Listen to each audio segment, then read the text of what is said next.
Bismillahirrahmanirrahim. Alhamdulillahi Rabbil Alamin. Wassalatu wassalamu ala asyrafil anbiya'i wal mursalin. Nabiyina Muhammadin wa ala alihi wa sahbihi ajma'in. Assalamualaikum warahmatullahi wabarakatuh.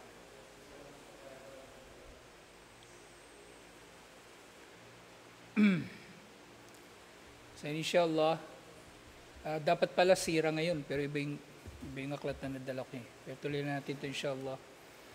So ngayon sa Fiqhul Muyassar, natapos na natin yung tungkol doon sa ganima dito sa Kitabul Jihad. At ngayon inshallah, tutungo tayo doon sa Al-Babu Thalith, Fil Hudna wal Dhimma wal Aman. Yung tungkol sa hudna, yung hudna, ito yung kumbaga ceasefire. Tungkol sa ceasefire, kumbaga pansamantala na kapayapaan, temporary na kapayapaan. At sa ceasefire, syempre, maaaring mangyayari yung iba't ibang mga pakinabang. Halimbawa, sa pamagitan ng ceasefire, maaaring maitatakas yung mga naiipit na mga sibilyan sa labanan, o sa pamagitan ng ceasefire, makukuha ng mga sundalo yung mga patay na kasama nila. Eh, syempre, madalas ang ceasefire, sinasamantala ng kalaban o kahit sino sa kanilang naglalaban para makapagpalakas. So dapat matalino rin ang pinuno kung tatanggap ba siya ng ceasefire o alok ng ceasefire sa kanyang mga kalaban at iba pang katulad nito. Dahil nga digmaan ay panlilin lang. So maaaring gagamitin ng mga kalaban ang ceasefire upang makapanlin lang. So bahagi rin ng kabanata na ito yung dhimma. Yung dhimma, ito na yung pagkakalagay sa mga tao na hindi Muslim at specifically Ahlul Kitab sa ilalim ng pamamahala ng mga Muslim bilang mga citizen. Maaari natin silang masabi nga na citizen o mamamayan ng isang estadong Muslim. Pero yun nga, dahil sila ay nasa kalagayan lamang ng dhimma at hindi katulad ng mga Muslim talaga, maaring maihahalin tulad natin sila sa second-class citizen lang. Kasi magiging mas mataas pa rin ang karapatan ng Muslim kaysa sa kanila. Pero syempre, hindi porke second-class citizen sila, iaapihin na sila. Maaring mangyari pa nga ng second-class citizen na ito na dhimmi sa ilalim ng mga Muslim ay mas maraming karapatan kaysa sa pagiging citizen niya o pagiging mamamayan niya sa ilalim ng isang estadong Kristiyano o Hudyo. Kaya nga, sa panahon natin ngayon, hanggang sa panahon natin ngayon, marami ang nananatili na mga Hudyo at Kristiyano sa mga teritoryo ng mga Muslim. Sa mga bansang Muslim, nananatili ang maraming mga tao na Kristiyano at Hudyo. Hindi sila pinilit na mag-Muslim. At hindi rin sila umalis. Hindi rin sila umalis ng Iraq, hindi sila umalis ng Sudan, hindi sila umalis ng Syria, Lebanon. Nanatili silang mga Muslim. Kasi tinatrato naman sila ng maayos, alhamdulillah. At yung aman, syempre yung aman, maaari nating maunawaan ito bilang truce. O kumbaga ito na yung kasunduang pangkapayapaan talaga. Na matatalakay pa natin ng mas malalim, inshallah. So unang-una, yung hudna, al-hudna logatan as-sukun. Ang hudna, ang unang kahulugan nito, literal na kahulugan nito, sukun, ibig sabihin pananahimik. So parang sa tinatalakay natin sa Arabic, di ba? Yung letra na may sukun, wala siyang haraka. Wala siyang a, wala siyang i, wala ang u. So sukun. So ganito siya. Ibig sabihin walang paggalaw. At syar'an, ito ay yung akdul imam aw naibuhu li ahlil harbi ala tarkil kitali muddatan ma'lumatan bikadril hajati wa intalat. So ito yung pakikipagkasunduan ng pinuno ng mga Muslim o ng kanyang kumbaga kahalili. Kung wala yung imam, yung kanyang kahalili. At yung naib dito, siyempre ilalagay natin sa konteksto yung naib dito, kahalili. Na ibig sabihin, authorized. Otorisado na makipagkasunduan sa kalaban ng ceasefire, ng hudna. Kasi hindi rin naman pwedeng mangyayari na basta-basta na lang magkakaroon ng pakikipagkasunduan sa kuffar ang sino man. Katulad ng panahon ng mga sahaba, di ba? Nang sumuko ang Damascus kay Khalid bin al-Walid na hindi nalalaman ni Amir bin al-Jarrah, ni Abu Ubaidah Amir bin al-Jarrah. Nalaman na lang niya nung sinabi ito nung governor ng Damascus. So doon sa panahon na yon, maaaring pwede pa yon kasi hindi naman nakakalito. Kumbaga, si Khalid bin al-Walid ay kumbaga mataas na opisyal pa rin ng hukbong sandatahan kumbaga ng mga Muslim at may mataas siyang ranggo. Ngayon, kumbaga sa mga sundalo bilang halimbawa, ang dami ng opisyal eh. Tapos kung kani-kanino lamang halimbawa makikipagkasunduan yung kalaban, so hindi pwedeng agad-agad magdidesisyon ng sino man. Liban na lang na ipapaalam muna ito sa pangkalahatan na commander nila o sino man ang otorisado na magdidesisyon sa bagay na ito.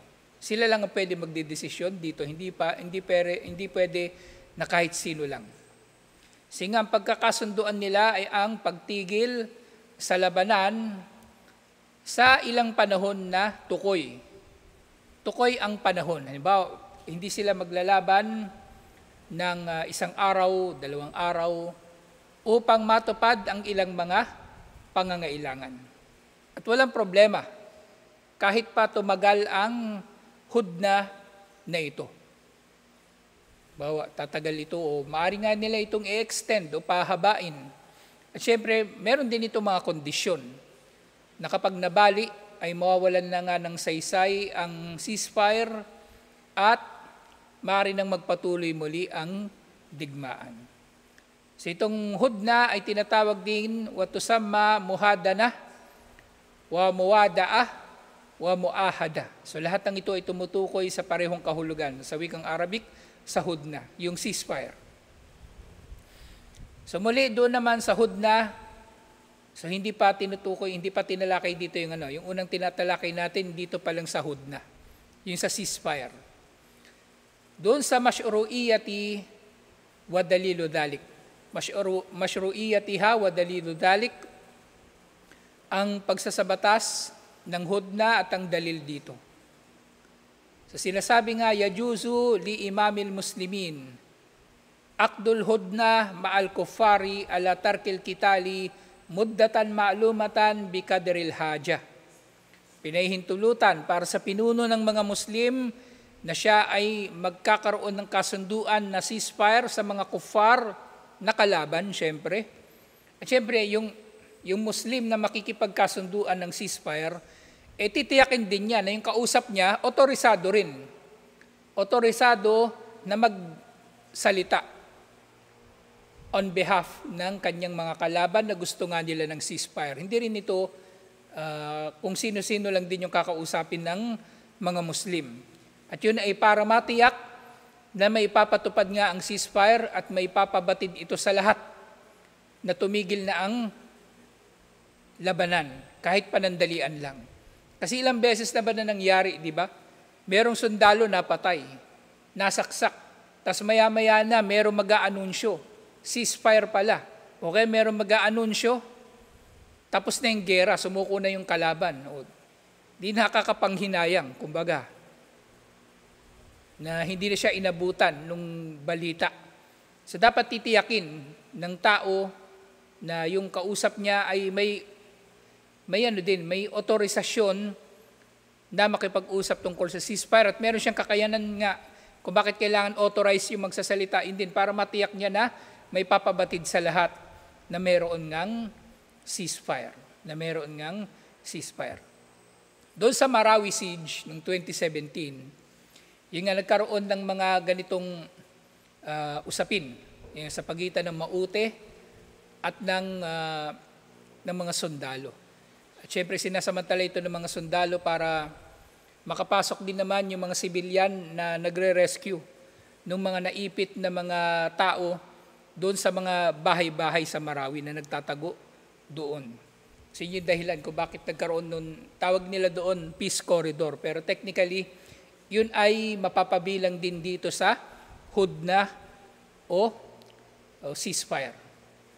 Ngayon mahalaga itong bagay na ito kasi yung mga terorista, lalong-lalo na yung mga tagapalakpak lang nila na wala namang alam sa jihad, aayawan nila ito. Sasabihin nila bakit tayo makikipag-ceasefire sa kuffar. Bakit hindi? Pinahintulutan nga eh.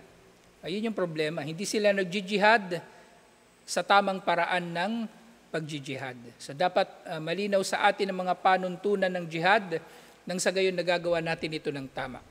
Dahil anumang pag-aangkin ng tao na siya ay nagjijihad tapos hindi niya naman ito ginagawa sa mga tamang kondisyon nito at tamang pamamaraan, hindi talaga sila magtatagumpay kahit kailan.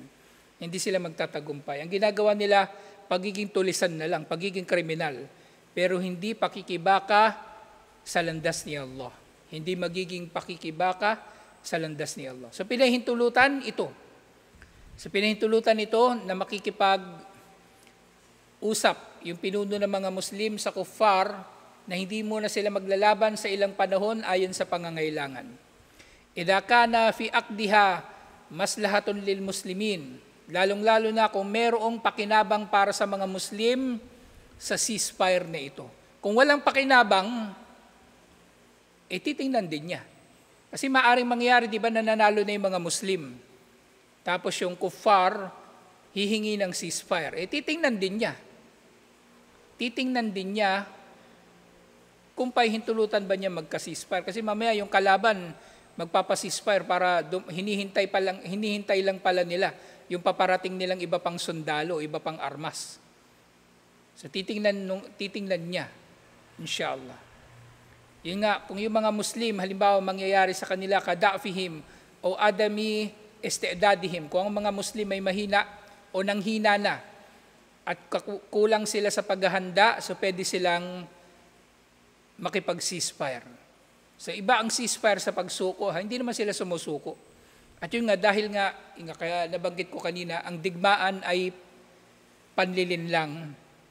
So maaaring ang mangyari ito na yun nga, di ba binanggit ko kanina yung kalaban, makikipag-ceasefire kasi magpapalakas. Pwede rin naman gawin ng mga Muslim yun, makikipag-ceasefire kasi gusto rin naman nilang magpalakas. Walang pagbabawal doon. Hindi yon kumbaga kapintasan sa pagiging, hindi magiging kapintasan sa integridad mo bilang sundalo o bilang mujahid o bilang, kumbaga, nakikidigma sa landas ni Allah. So pwede mong gawin yung taktika na ito na makikipag-ceasefire ka para makapagpahinga o para dumating muna yung hinihintay mong mga sundalo at mga armas, walang problema inshallah. At iba pang dahilan. O gaira dalika minal masalih. At iba pang mga kabutihan. Yung halimbawa, kukolektahin mo yung mga namatay o patatakasin mo yung mga sibilyan, yung mga sugatan, dadalhin nyo sa ospital, iba't ibang mga kabutihan. Yun nga, katamai Islam al-kuffar wa nahwuhu. Ganyan din kung halimbawang kabilang sa mga hinahangad na kabutihan ng ceasefire, inshallah, na ganyan din kung halimbawang titigil yung labanan, pagkakataon na yung mga kalaban din ay makapag-isip-isip at maaring magmumuslim sila, inshallah. Na maaring ito mangyayari naman kapag nangingibabaw o mananalo ng mga Muslim. Titigil sila, magkakaroon ng ceasefire at magkakaroon ng offer, ng alok. Sabihin ng pinuno, pagbibigyan namin kayo na sumuko o pagbibigyan namin kayo na mag-Muslim. So maaaring mangyari din ang ganun, inshallah. So meron sinabi ni Allah, May sinabi si Allah sa Quran, wa in janahu lis-salami fajnah laha, na kung ang kuffar daw, ang mga kalaban ay kikiling sa kapayapaan, ay kumiling ka rin patungo sa kapayapaan. Ibig sabihin, tanggapin mo ang kanilang ceasefire, o ang kanilang pagsuko, o ang kanilang iba pang paraan, negosasyon, halimbawa. Ang iba pang paraan, kahit nanggagaling sa kanila, tanggapin mo yon kung sila ay nag-aalok ng kapayapaan o magiging paraan ito tungo sa kapayapaan. At yung halimbawa dito, وَقَدْ أَخَذَ النَّبِيُّ صلى الله عليه وسلم الْهُدْنَةَ مع الكفار في صلح الحديبية 10 سنين. So si Propeta Muhammad sallallahu alaihi wasallam, siya ay nakipagkasunduan sa kuffar sa Treaty of Hudaybiyah ng 10 taon na walang digmaan. So 10 taon na, kumbaga, kasunduan na technically ceasefire din na may tuturing. 10 taon. Wasalahal Yahudu fil Madina. Wasalahal Yahuda fil Madina, at gayon din si Propeta Muhammad sallallahu alaihi wasallam, siya ay nakipagkasunduan sa mga Hudyo sa Madina. Lalong-lalo na yung unang pagdating nila doon sa Madina, na nakipagkasunduan siya sa mga Hudyo na ang mga Hudyo ay makikipagtulungan sa mga Muslim, lalong-lalo na sa pagtatanggol sa Madina, insyaAllah. So yun ay pawang mga kasunduan, alhamdulillah. So, pangatlong bahagi, yung luzumul hudna. So kailan kailangan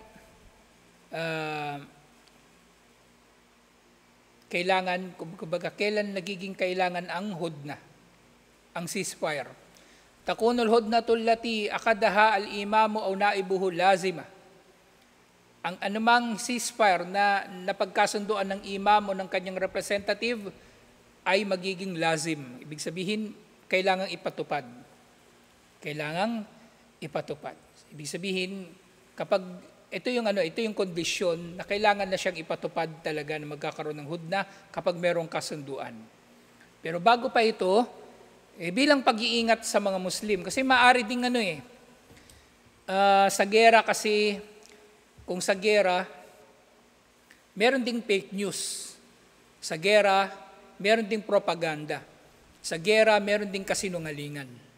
Kaya mag-iingat din ng mga sundalo sa mga ganong taktika ng kalaban. Halimbawa, magpapakalat yung kalaban ng maling impormasyon. Makakapulot ka ng papel, may balita, nakasulat doon. Sumuko na ang iyong general, kaya sumuko ka na rin. Hindi pa pala sumusuko yun.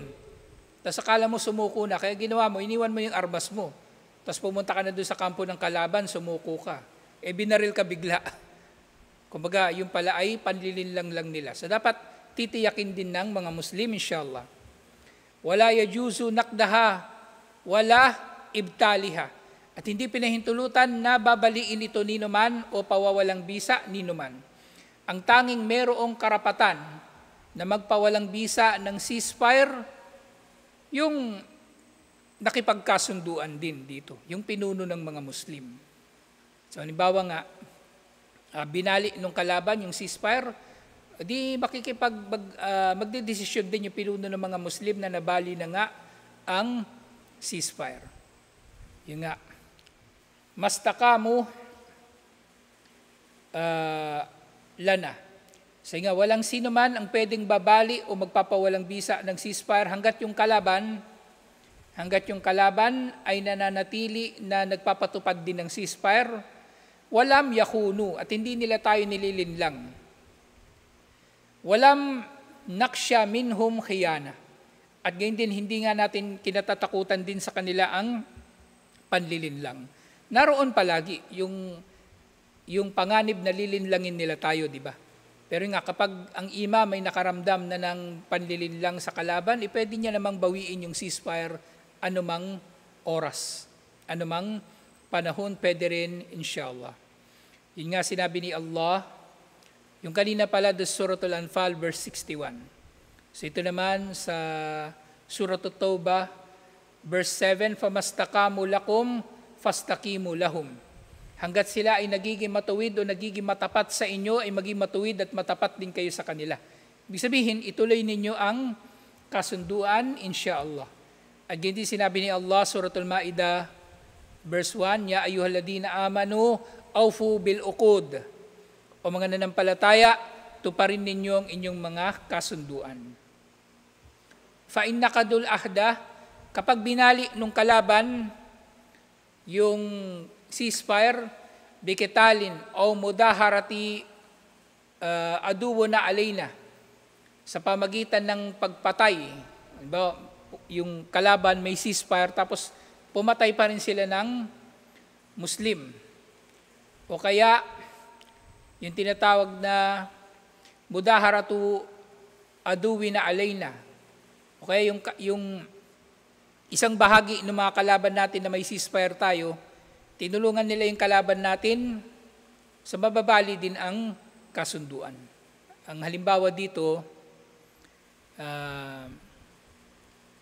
halimbawa yung mga Muslim, kalaban nila yung Quraysh sa Badar, sa Uhud, at sa Khandak. At sa lahat ng tatlo na yon, o sa Uhud lang at sa Khandak, sa Uhud, kumbaga, nakipagsabwatan ng Banu Nadir, at doon naman sa Khandak, nakipagsabwatan ang Qurayza. So hindi kalaban ng mga Muslim ang Banu Nadir sa Uhud, at hindi kalaban ng mga Muslim ang Qurayza sa Khandak. Pero dahil tinulungan ng Nadir ang Quraysh at tinulungan ng Qurayza ang Quraysh sa Uhud at sa Khandak respectively, so nawala na walang bisa ang kasunduan ng mga Muslim sa mga Hudyo sa panahon na yun ng kanilang panlilinlang. So dahil doon, nawalan na ng saysay ang hudna o yung kasunduan sa kanila o napawalang bisa. Na-abrogate, kumbaga. O katlo muslimin, o kung sila ay papatay ng Muslim, o akdumalin, o sila ay nanamsam ng yaman ng Muslim, so lahat ng ito ay dahilan na maaring mawawalan ng bisa ang kasunduan. Intakadal ahdal ladhi bainana wa bainahum wajaza kitalahum. Sa pamagitan ng mga ito, mawawalan ng bisa ang kasunduan natin sa kanila at pinahintulutan ng pakikibaka, pakikidigma sa kanila. Either tayo ang nagtawag ng ceasefire o silang nagtawag ng ceasefire at nagkaroon ng kasunduan na magkaka-ceasefire, pareho lang. Pareho lang na mawawalang bisa ito sa ganitong kalagayan. Actually, ganito naman kahit sa mga kuffar. Ganito rin kahit sa mga kuffar.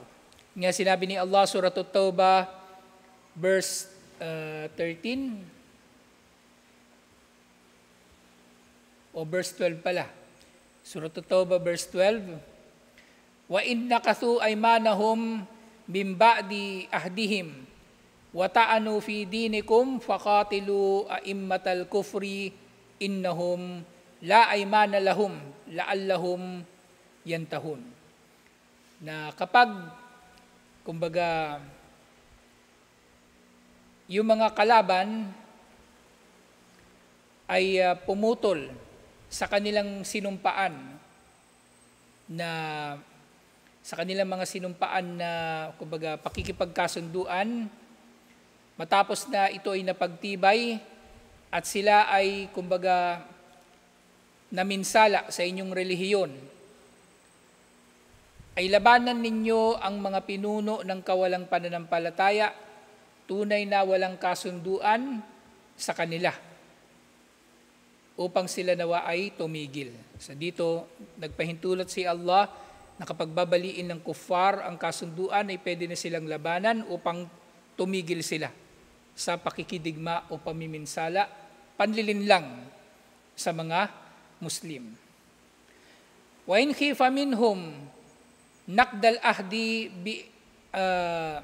bi amaratin tadullu ala dalik, kung kinatatakutan ng mga Muslim na sisirain ng kuffar ang kasunduan dahil sa mga palatandaan na nakita natin sa kanila. Jaza an nunbida ilayhim ahdahum wala yalzimul baqa'u ala ahdihim. So kung nakita tayo ng mga palatandaan o mga pahiwatig na babaliin nila ang kanilang kasunduan, halimbawa nakita natin may ceasefire, ang dahilan ng ceasefire nila, kukunin lang daw nila yung mga bangkay nila. Pero nakita natin sa pamagitan ng intelligence na may mga dumating silang mga sundalo, mga bago. May dumating ng mga bagong tangke, may dumating ng mga bagong armas. So sa ganung pagkakataon, nakita natin ang tunay na dahilan kung bakit sila nakikipag-ceasefire. Hindi lang sa pangungulekta ng bangkay, kundi para magpalakas. So sa ganung pagkakataon, so pwedeng ibabalik natin sa kanilang kasunduan, kumbaga pawawalang bisa natin ito, at hindi tayo mauobliga na sumunod pa rito. Kung ayaw nilang bawiin. Ang tinutukoy ko rito, di ba? Halimbawa, nakipagkasunduan tayo sa kuffar. Kausap natin sila, pero ayaw nila, hindi tuloy lang natin yung ceasefire, wala namang problema. Nakita na natin. Nakita na natin, dumating yung mga tangke nila, dumating yung bagong armas, dumating yung mas maraming sundalo. So sapat na yun, kahit ayaw pa nilang ituloy, i-resume yung labanan, i-resume natin ang labanan. Kaysa naman makapwesto pa yung kanilang mga kalaban. Kaysa naman makapwesto pa yung kanilang mga kalaban. So hindi basta-basta talaga ang gera. Akala lang ng mga tao na naghahangad ng gera, gusto nila makipaggera sa China, ganun-ganun lang yun. Hindi yung ganun kadali. Hindi ganun kadali makikipaggera kanino man. Makipaggera ka nga lang sa NPA eh. Katiting lang yun sila, ilang piraso lang yun sila, pero komplikado na. Komplikado na. NPA lang yun, tulisan lang yun, kumbaga para ka lang nakipagbarilan sa holdapper.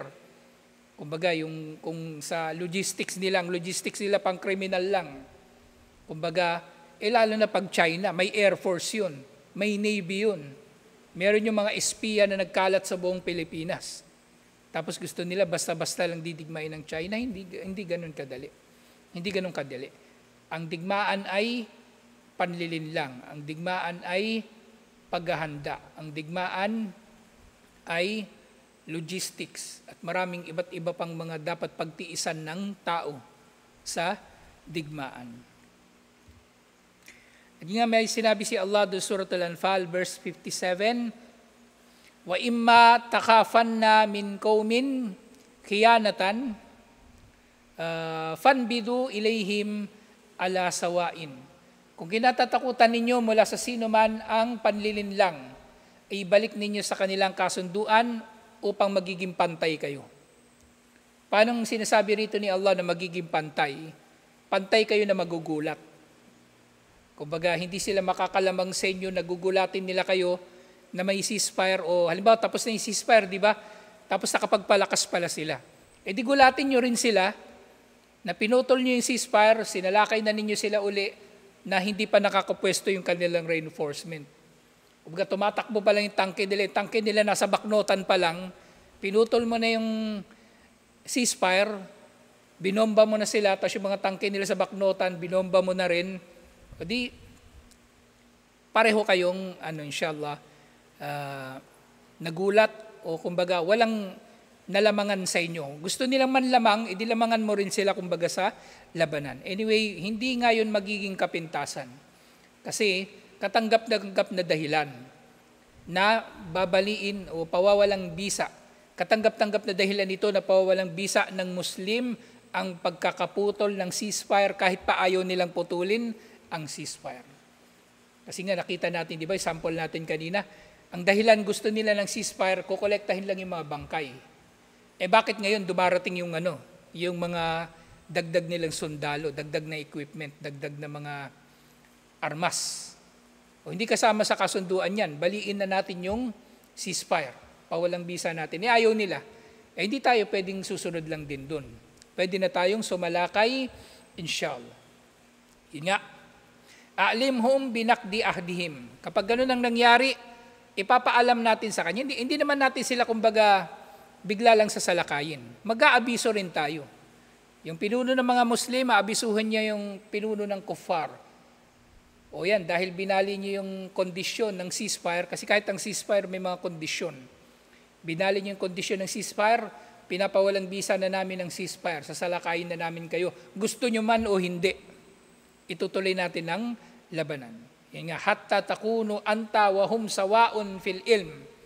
Hanggang sa kayo, ang mga Muslim at ang kalaban ay pantay sa kaalaman. Pareho kayong nagulat o pareho kayong hindi nagulat, pareho kayo ng nalalaman sa labanan, sa impormasyon sa labanan, sa intel o sa ano pa mang bagay na may kinalaman sa labanan. Wala yajuzu qitaluhum qabla i'lamihim binaqdil ahdi. Siyempre, hindi pinahintulutan na lalabanan sila ng mga Muslim nang hindi ipinapabatid muna sa kanila na pinapawalang bisa na natin ang kasunduan sa kanila. So, importante pa rin na magiging civil tayo, na magiging sibilisado tayo kahit sa digmaan, na marapat tayo magiging makatao. Actually, yung mga ganitong bagay ay kabilang sa mga pinoprotektahan ng human rights, international human rights, at maaring kung hindi matutupad ay magko-constitute ng crimes against humanity o kaya paglabag sa Geneva Convention at iba't iba pang mga batas na inimbento ng tao, pero actually nilinaw na ni Allah sa relihiyon na ito, alhamdulillah. Yung mga pinagyayabang nila sa ICC, International Criminal Court, o yung pinagyayabang nilang human rights o kaya Geneva Convention, kinopya lang nila yan sa mga Muslim. Kinopya lang nila yan sa mga Muslim, nang hindi nila sinasabi na nauna ng mga Muslim na nagpapatupad ng ganoong mga patakaran noong una pang panahon. So ito yung pagtalakay natin sa ceasefire, alhamdulillah. Sunod na matatalakay natin inshallah ang dhimma o yung kalagayan ng pagiging mamamayan ng Ahlul Kitab sa ilalim ng mga Muslim. Alhamdulillah. Tutuloy natin inshallah. Assalamualaikum warahmatullahi wabarakatuh.